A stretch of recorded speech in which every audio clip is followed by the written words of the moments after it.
C'est l'école. Voilà. C'est coupé.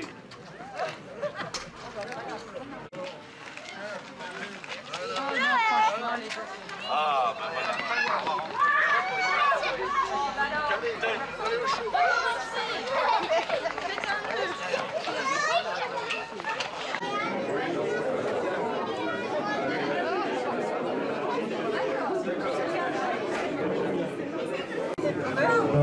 Pour débuter, un peu d'historique sur le lieu.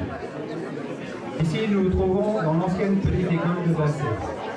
Comme on dit, quoi viennent user les fonds de culotte de 1965 à 1968. Après sa fermeture dans les années 80, le bâtiment a été transformé une première fois en salle des fêtes dans les années 90. Pour conserver ce patrimoine, les travaux avaient préservé au maximum l'architecture dans le but de garder cette magnifique façade en pierre de taille. Cette salle a rendu de nombreux services à la commune et à ses habitants pendant presque 15 ans. L'opération Cœur de Village étant terminée, nous avons réfléchi à ce qu'il serait possible d'améliorer à Basset. L'idée est sortie. Pourquoi ne pas agrandir la salle des fêtes? C'est vrai que parfois nous étions un peu à l'étroit et surtout, c'est apparu que le coin bar-cuisine était très insuffisant. Un dimanche, lors de la tenue d'un bureau de vote, je ne sais plus pour quelle élection, Jean-Marc a griffonné sur un bulletin un plan de ce que serait la nouvelle salle. Le processus était enclenché. Je vous passe tous les détails pour monter le dossier. 4 ans après, nous voilà arrivés au résultat. Mis à part quelques petits aménagements extérieurs, terminés. Un projet comme cela, c'est pas mal de travail. Merci à Patricia, notre secrétaire, pour le montage du dossier. Et je ne parle pas des fois où il a fallu recommencer, car il manquait un papier. Je croyais qu'en France, nous avions un ministère qui s'occupait de la simplification administrative. Mais j'ai du mal à entendre. Bref, merci à Patricia pour sa patience. Merci à M. Crépet, notre architecte, qui malheureusement n'a pas pu venir aujourd'hui. Apparemment, il aurait un problème de hanche, il est resté couché. Il a su retracer sur des plans nos idées et qui, par ses méthodes très précises, a conçu un projet très bien intégré avec l'ancien bâtiment. N'oublions pas Mme Crépet, très réactive lorsque nous avons besoin d'un papier ou d'un dossier. Un bâtiment nouveau, c'est aussi des entreprises pour le construire. Pour nous, il était très important de faire travailler les entreprises locales, avec qui nous avions déjà collaboré, et ce sont uniquement des entreprises châtillonnaises qui ont été retenues. Alors apparemment ils sont tous là, je les ai vus tout à l'heure. La société Fabrice Deschaux, de Poinçon-les-Larrets, qui pour le lot maçonnerie était déjà intervenu plusieurs fois, la mairie, le préau, le hangar. La société Martin pour la couverture, donc de Coulmiers-le-Sec, qui nous a fait également l'espace Saint-Georges, la mairie, le presbytère et bien d'autres. L'entreprise à l'eau tout service, Jean-Marc Chaput de Basset, il n'y a pas plus local. Lui, c'est les plaquages, l'électricité, le chauffage, la plomberie. L'entreprise Didier Gillet, qui a fait la menuiserie extérieure-intérieure, qui avait déjà réalisé la première salle, l'espace Saint-Georges, la mairie, le hangar. L'entreprise Bertol de Sainte-Colombe pour la peinture, qui avait aussi fait la salle Saint-Georges. Et l'entreprise Arnoux, qui nous a fait la serrurerie, à qui nous faisons souvent appel pour réaliser des petits travaux dans les bâtiments communaux. Pour réaliser tout cela, il ne manquait plus que l'argent. Pas question d'augmenter les impôts. Nous avons fait un emprunt qui a remplacé un autre arrivant à échéance. Donc pas de prélèvement supplémentaire. Puis, nous avons demandé des subventions. Premièrement à l'État. Et je tiens à remercier en particulier Monsieur le sous-préfet, qui nous a aidés à hauteur de 20%. soit un peu plus de 33 000 euros. Deuxièmement, le Conseil général. Et je remercie chaleureusement son président, ainsi que notre conseiller général, pour l'aide obtenue qui s'élève à 43%, soit presque 72 000 euros. Ça fait un total de subvention de 105 000 euros, soit 63%. Il restait à notre charge environ 80 000 euros, plus le matériel et le mobilier de la cuisine, qui ne rentrait pas dans le marché, environ 15 000. Si vous avez bien suivi, bien compté, on arrive donc à un total général proche de 200 000 euros.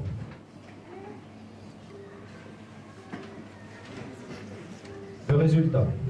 D'après l'avis de ceux qui sont déjà venus à la salle depuis son ouverture, nous constatons que tout le monde est enchanté par ce qui a été réalisé. Nous conservons une salle de taille raisonnable qui peut accueillir une centaine de personnes, avec une cour fermée pour les enfants. Et point très positif, une cuisine très bien équipée, qui n'aurait apparemment pas d'égal aux alentours. Ceci est confirmé par des réservations qui arrivent pour 2015. Cette salle a été créée pour le service des habitants de Bincé, mais aussi pour les extérieurs, à un coût de location très raisonnable. Ce projet terminé, nous réfléchissons déjà à la suite. À Bincé, nous avons la chance d'avoir un magnifique patrimoine, et nous l'avons constaté sur la place. Le prochain dossier, ce sera l'église. Nous avons commencé à étudier comment refaire la toiture. Celle-ci est vieillissante. Il nous paraît important de commencer par là. Je me tourne donc vers nos personnalités ici présentes, pour les avertir que dans les mois à venir, nous allons à nouveau les solliciter pour qu'ils nous aident financièrement. Il est malin. Il me reste à conclure. Remercions une nouvelle fois tous nos partenaires dans ce projet. Bien évidemment, mon conseil, par qui, par sa confiance et par la rapidité de décision dont il fait preuve, nous permet d'avancer. Je félicite également les enfants de l'école primaire et son institutrice et Madame Kreft qui s'en occupe dans les activités périscolaires, qui ont réalisé les décorations que vous avez découvertes vers les fenêtres. Ce nouveau mandat qui débute sera, j'en suis sûr, plein d'entrain et plein d'enthousiasme. Notre équipe rajeunie est maintenant bien rodée et nous travaillons avec plaisir. La complexité administrative ne nous arrêtera pas dans nos projets et nous ferons dans la mesure du possible ce qu'il faut pour que Bincé soit une commune où il fait bon vivre. Cette première cérémonie dans cette salle n'est que la première d'une grande série. La période de Noël approchant, je me permets de vous inviter ici même pour le Noël des enfants, le samedi 20 décembre à 17 h, et aussi pour la traditionnelle cérémonie des vœux, le 16 janvier. Merci à tous.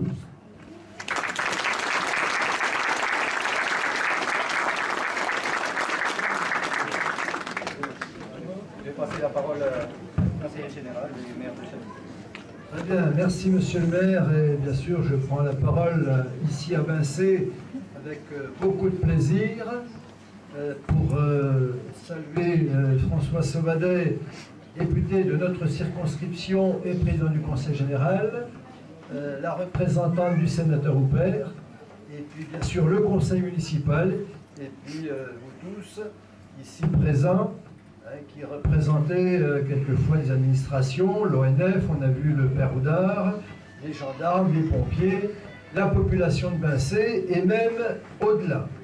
Alors, vous avez bien compris que le conseil municipal a souhaité faire d'une pierre deux coups et nous inviter ce matin pour une double inauguration. La première, tout à l'heure, a consisté à baptiser donc la place dite de la mairie, ça a été expliqué, du nom d'un des prédécesseurs de Christian Bordeaux, qui a duré 68 ans. 68 ans, alors je suis moi-même en marche pour les 68 ans, mais il y a quand même encore un petit peu de chemin à faire. Hein.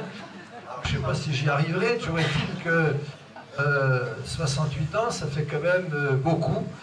Et peut-être c'était là rendre hommage à cette personnalité qui aura marqué la vie de la commune par un certain nombre de réalisations. Elles ont été énumérées tout à l'heure par Joël de Pugnadores, descendant donc du maire qui aura duré 68 ans. Alors, je crois que c'était un juste retour des choses. Et puis finalement, place de la mairie, c'est un petit peu banal. Donc je crois que le conseil municipal là, a fait un bon choix. Rendre hommage, je crois que de temps en temps, ça fait plaisir. Et puis 68 ans, c'est quand même pas une mince affaire. Le deuxième dossier qui nous rassemble, c'est l'extension donc, de cette salle. Je suis déjà venu il y a quelques années, je pense, sous le règne de Roger Bordeaux, me semble-t-il, dans le cadre de la transformation de la salle de classe en salle à usage multiple. C'était déjà une première étape pour ce bâtiment. Et puis, comme Christian l'a expliqué, il fallait peut-être pousser les murs, il fallait réfléchir à la façon de rendre cet espace un peu plus spacieux. Eh bien, ça a été trouvé lors d'une élection. Alors, est-ce que c'était au Conseil général? Je ne sais pas, peut-être, ou à la mairie, ou à l'élection des députés, peu importe. Toujours est-il que, comme quoi, quelquefois, il y a des contextes qui font que Jean-Marc Chaput a eu ce jour-là l'inspiration. Elle a fait son chemin et nous sommes aujourd'hui rassemblés pour inaugurer cette extension. Alors, c'est toujours un gros dossier. Vous avez vu 200 000 €, même si il y a des subventions d'État et du Conseil général. Pour une commune comme Bincé, c'est un investissement conséquent, mais important, parce que Christian l'a rappelé, derrière il y a du travail pour les artisans, et plus particulièrement, quand c'est possible, quand les appels d'offres le permettent, du travail pour les artisans du pays châtillonnais, et là ils ont été nombreux à investir. Alors, par les temps qui courent, je dirais que c'est quand même à souligner, parce que les finances des communes sont mises à rude épreuve, avec des baisses de dotation, avec bien sûr des difficultés de trésorerie pour les communes, avec la tentation pour compenser les baisses de dotation d'augmenter les impôts, ce qui veut dire que forcément il y a des communes qui sont déjà endettées, qui ne pourront pas s'endetter plus, et il risque d'y avoir à court terme une répercussion sur les investissements dans les collectivités locales, qu'elles soient d'ailleurs communales, voire même départementales.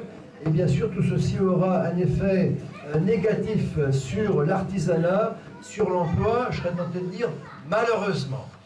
Alors, je souhaite que la commune puisse avancer sur son dossier de réfection de toiture de l'église.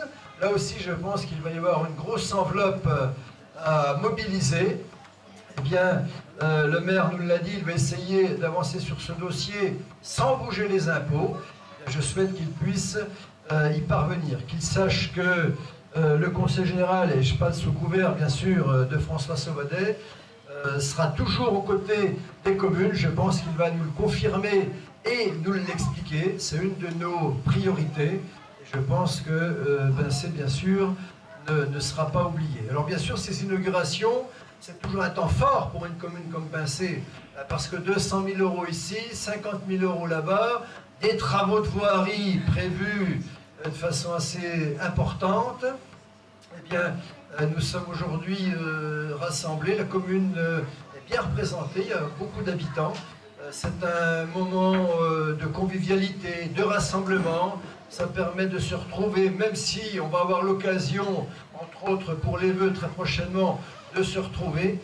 Moi, je voudrais rendre hommage au conseil municipal ici présent, d'avoir bien fidèlement pris la bonne initiative. Ils n'ont pas faibli, ils ont dit on va essayer d'avoir des dossiers en cours de mandat. Donc, je voudrais vous rendre hommage d'avoir fait le bon choix. Et puis, bien sûr, je vous souhaite aux uns et aux autres, puisque nous arrivons quasiment au mois de décembre, donc on va avoir 15 jours, 3 semaines, un peu de trêve, on va essayer de se retrouver en famille, on va essayer de se rencontrer, donc je vous souhaite aux uns et aux autres de bonnes fêtes de fin d'année. Vive Bincé, je vous remercie.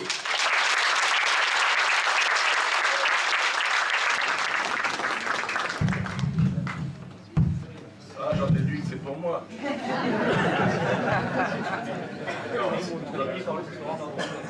il faut parler très Tout à l'heure, il y avait le conseil du père curé qui a dit parler très très près.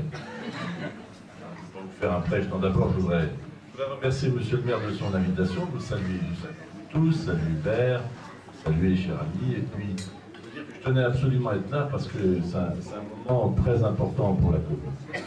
D'abord, c'était de se souvenir que dans la grande tradition de nos communes, nous avons une famille qui a beaucoup compté à Vincey, pratiquement pendant un siècle. Je ne sais pas si je ne vais pas parler plus fort comme ça, ça ira peut-être mieux, non? Oui. Vous m'entendez là? Oui. Donc c'était pratiquement pendant la marquise, la famille de Saint-Sauveur, la commune pendant un siècle, pratiquement avec des constructions importantes, puisque c'est le symbole de la République, c'est la mairie. On a vu aussi la défense, les pompiers, le lavoir, qui est aussi un moment de rencontre, surtout pour les femmes d'ailleurs à l'époque, j'observais. Tant Dieu soit loué, change un peu, mais de ce point de vue pas beaucoup. En tout cas, ça a été vraiment un grand bâtisseur. Et je trouve ça, et c'est la raison pour laquelle je tenais absolument à être là, mon cher Christian, et avec vous tous, parce que je trouve ça bien que dans les temps que nous traversons, qui sont des temps chahutés, bousculés, après tout, on trouve dans notre histoire collective des leçons à tirer pour notre avenir collectif. Et c'est vrai que c'était, je regardais cette histoire quand même d'Edmond, qui quand même a vécu le Premier Empire, Napoléon, qui a dû vivre 2 royautés, qui a vécu le Second Empire, Napoléon III, qui a vécu également 2 républiques, la Deuxième et la Troisième République. Alors vous voyez que les temps d'instabilité qu'on traverse, quand on le regarde au regard de l'histoire, ça impressionne quand même en un siècle. Alors j'ai regardé, je vais vérifier dans les archives départementales, je crois que 68 ans, ça doit être un record. Alors je ne sais pas si Christian se prépare à le battre, en tout cas je vous souhaite bon courage, parce que ça va être... À mon avis, j'ai commencé un peu trop tôt. Ça va être chaud, hein. À mon avis, quand tu termineras dans 68 ans, tu me diras, il y a un événement majeur, c'est que l'allongement de la durée de vie nous offre à chaque jour qu'on passe des perspectives de vie supplémentaires. À titre personnel, je m'en réjouis, même si c'est un défi collectif. En tout cas, à 68 ans, probablement c'est un des records dans l'histoire du département. Probablement. Et alors j'ai vérifié, au plan national, je me suis dit, mais 68 ans, enfin, d'abord je ne vivrai jamais moins, en tant que parlementaire, je crois que le recordman des parlementaires côte-d'Orient a dû être 35 ans parlementaire, je dirais ça m'ouvre des perspectives, enfin, bon ça risque de fâcher d'autres, hein, par ailleurs, enfin bon. Et je regardais, vous avez été battu, votre aïeul, par un habitant de Haute-Saône, et qui était un habitant... Oui, bah oui. Je vais vérifier les archives départementales, je pense que c'est le record de Côte d'Or. Et en Haute-Saône, il s'est trouvé qu'il y a un élu qui avait fait 72 ans. 72 ans. C'est quand même impressionnant comme durée de mandat. D'abord, vous savez, quand il y a une durée comme celle-là, c'est d'abord un élément que je voulais rappeler, c'est celui de la confiance. Et que je crois qu'on n'entreprend pas de grandes choses, ça vaut pour un pays comme la France, ça vaut pour un département, ça vaut pour une région, ça vaut pour une commune. On n'entreprend pas de grandes choses sans le mot confiance. Et je crois que cette longévité, c'est le signe qu'il a inspiré auprès de la population la confiance qu'on souhaite voir retrouver pour nos dirigeants, parce qu'on traverse une période de profonde turbulence, et donc on ne fait rien de grand si on ne retrouve pas les voies de l'écoute du peuple notamment. Deuxième chose que je veux dire, donc remercier le maire, parce que je trouve ça bien d'avoir mis cette plaque sur le lieu de la mairie qu'il avait contribué à construire. Et je crois que c'est un hommage qu'on doit rendre à tous ceux qui ont fait la République. Et puis, à nouveau dans ces temps troublés, puisqu'on commémore le 100e anniversaire de la Grande Guerre et le débarquement ensuite de la Deuxième Guerre et les chemins de la liberté, c'est aussi rendre hommage à tous ceux qui ont fait que notre nation est une nation de liberté et qu'elle le reste. Donc voilà, nous sommes le fruit de cette histoire. Et je trouve ça bien. C'est pour ça que pour nos jeunes, quand parfois ils s'interrogent sur leur destin, il faut qu'ils tirent de la connaissance de l'histoire des enseignements pour eux-mêmes se dire qu'il n'y a jamais de fatalité au destin collectif. Il n'y a pas de fatalité à un destin collectif si chacun d'entre nous, nous mettons en mouvement pour faire en sorte que les choses aillent mieux. En tout cas, c'est le devoir que nous avons, nous les élus. Donc merci à toi Christian, je trouve que c'est pour ça que je tenais vraiment à être là. C'est un moment émouvant, et puis l'évocation que vous avez eue, ben voilà, c'est votre histoire aussi quelque part. Vous êtes l'héritier, donc je comprends l'émotion qui était la vôtre, celle de votre famille. Deuxième chose, moment important aussi parce que c'est un investissement où on se retrouve l'extension de la salle des fêtes qui n'a pas été un investissement mineur. D'abord, j'observe que votre maire, qui était encore un jeune maire, il est en phase de renouvellement, il apprend vite, puisque vous avez vu, à peine inauguré, il nous a dit qu'il fallait penser à l'église. J'ai cru comprendre que c'était pour les subventions. C'était pas simplement pour l'intérêt apporté au patrimoine de la commune. Bon, sur ce sujet, 200 000 €, tu as rappelé les chiffres. D'abord, c'est une décision du conseil municipal, et je trouve que c'est bien aussi que dans nos communes, on a des nouveaux habitants, on travaille souvent à l'extérieur, ça vaut d'ailleurs pour l'agglomération urbaine dijonnaise, hein, on ne travaille pas au pied de sa porte. Je trouve qu'il est important qu'on ait des lieux où la communauté commune, si je puis dire, qu'est ce village, la commune de Bincey, qu'on puisse avoir des lieux où se retrouver avec les aînés, les plus jeunes. Ce sera le cas pour l'arbre de Noël, mais je pense qu'il y a des tas de festivités qui se passent ici, d'activités, et ça participe du lien social. Et donc la commune reste bien le premier lieu de la cohésion sociale. Et donc 200 000 €, c'est important. On a financé conseil général, pas tout à fait à la moitié, mais pas loin, sur l'ensemble des travaux qui ont été réalisés. Ce qui veut dire que c'est la solidarité départementale qui a joué pour les communes rurales avec moins d'habitants et donc moins de ressources. On est dans une période, je vous le dis franchement, pour le Conseil général, d'abord il y a beaucoup d'incertitudes, puisqu'on va avoir des élections, donc on ne sait même pas si on va exister encore longtemps, on parle de notre suppression, on revient en arrière, enfin on est dans le flou le plus total. Une chose est sûre, c'est que tant que le département restera, et ça je tiens tout particulièrement, et je sais que Hubert partage le même point de vue, le Conseil général il doit être le garant des solidarités sociales et territoriales. Solidarité territoriale, ça veut dire que la population et l'activité, donc la ressource, elle est à Dijon et dans son agglomération. Je me réjouis du développement de Dijon, mais il faut aussi que cette ressource, elle aille en solidarité avec les petites communes et les communes rurales. L'an prochain, on va avoir un vrai choc. Les dotations d'État plus les charges que nous avons vont nous conduire à un choc. Il faut trouver 20 millions d'euros. Alors, pour vous donner un type d'exemple, 20 millions d'euros, c'est pratiquement 10% de nos ressources. Imaginez dans votre budget familial, d'un coup on vous dit vous avez 10% de moins. Et avec des dépenses qui sont obligatoires. Ça va être très difficile. Mais les engagements, je le dis devant les élus, devant les maires, et devant vous tous, la population, les engagements que j'ai pris seront tenus. On continuera d'aider les communes au même niveau que cette année. Pour la voirie communale, pour leurs bâtiments communaux, on gardera, il s'agit qu'il y a le transport gratuit pour les parents d'élèves, parce que c'est de la vraie solidarité pour les familles, et on gardera le Transco à 1,50 € parce qu'il sert bien pour les personnes qui ont à déplacer, par exemple les personnes âgées, etc. On le gardera. Donc ça, c'est la solution. Pour ce qui est du social, je l'ai dit, on va continuer de lutter contre les fraudes. Il faut que l'argent de la solidarité aille à ceux qui en ont besoin, parce qu'il y a des gens qui sont en grande fragilité. Mais dans le même temps, il faut continuer de lutter contre les fraudeurs. Les fraudeurs, c'est insoutenable pour ceux qui payent et pour ceux qui reçoivent, parce que ça jette le discrédit sur le système de solidarité. Donc on continuera, et je l'assume devant vous, à faire ce travail. Voilà, le cap il est clair, on sera solidaire des plus fragiles, mais dans les limites que je vous indiquais, et la solidarité avec la commune, pour moi c'est essentiel. Vous savez, on a un grand département. Si on arrête les deux communes, parce que les grandes régions ne pourront pas s'occuper de tout, il ne faut pas se tromper, si on cesse les deux communes, c'est tout le patrimoine de la France et de la Côte d'Or qui s'en trouverait remis entre vos mains, et vos mains ne pourront pas l'entretenir de plus. Donc c'est un défi collectif, hein. Enfin voilà, mais comme c'est la période des vœux, il ne faut pas se désespérer, on espère que l'économie repartira. Dernière chose que je voulais dire, l'investissement public, il ne faut pas y renoncer, même si les temps sont durs, et pas renoncer à équiper l'avenir de notre territoire. On continuera l'action sur le très haut débit. L'an prochain, on va investir beaucoup d'argent pour équiper en très haut débit tout le département.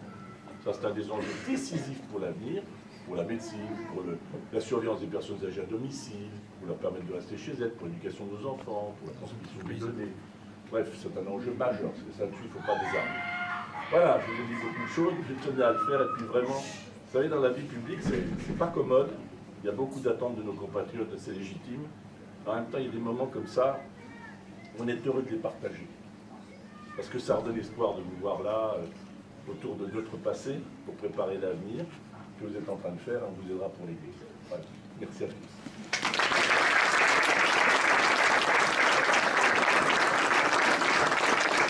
Merci Monsieur le Président, merci Hubert, merci Lich aussi de représenter notre sénateur qui est parti se déplacer. Merci à tous, merci encore aux entreprises qui ont réalisé, je pense, du beau travail ici. Et puis maintenant, bah, il nous reste plus qu'à passer à la partie la plus agréable de la journée. De boire un coup. Voilà. Nous approcher des tables et boire un coup.